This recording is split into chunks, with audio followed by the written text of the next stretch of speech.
Hi friends, இன்றைக்கி எங்கள் அம்மா வீட்டிலேருந்து ஒரு மினி விலாக் பார்க்கலாமா? நாங்கள் 2 பேரும் லேட்டாக தான் எழுந்திரிச்சோம். ஏன்னா 2 பேருக்கும் நல்ல சளி. அப்புறம் காலையில் எழுந்திரிச்சு வந்து பார்த்தா அம்மா வந்து தோசையும் சாம்பாரும் செஞ்சு வச்சுருந்தாங்க. 2 பேரும் சாப்பிட்டோம். பாப்பாவுக்கு வந்து முருங்கைக்காய் பிடிக்கும்னு சொல்லிட்டு பிளேட்டில் போட்டு கொடுத்துருந்தாங்க. அதையும் பாப்பா சாப்பிட்ருந்தா. அம்மா கையில் சாப்பிட்றதே ஒரு தனி ருசி இல்லைங்களா?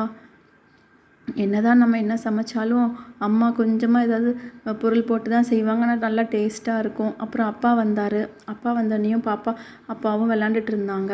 அம்மாட்ட வந்து பேபி பொட்டேட்டோ கொஞ்சம் காரமாக கேட்டிருந்தேன். வந்து கரெக்டாக உப்பு காரம்லாம் கரெக்டாக இருக்கான்னு பாருன்னு சொன்னாங்க. அதை பார்த்துட்டு அப்படியே அப்பா என்ன வாங்கிட்டு வந்திருக்காருன்னு பார்க்கலான்ட்டு போனேன். சின்ன வயசுலேருந்து நானும் என் தங்கச்சியும் ரொம்ப ஆர்வமாக அப்பா ஆட்டோ சத்தம் கேட்டால் வெயிட் பண்ணுவோம். என்ன வாங்கிட்டு வந்திருக்காரு அப்படின்னு பார்க்குறதுக்கு. அதெல்லாம் ஒரு காலம். அதெல்லாம் நல்லா ஸ்வீட் மெமரிஸ் இல்லைங்களா?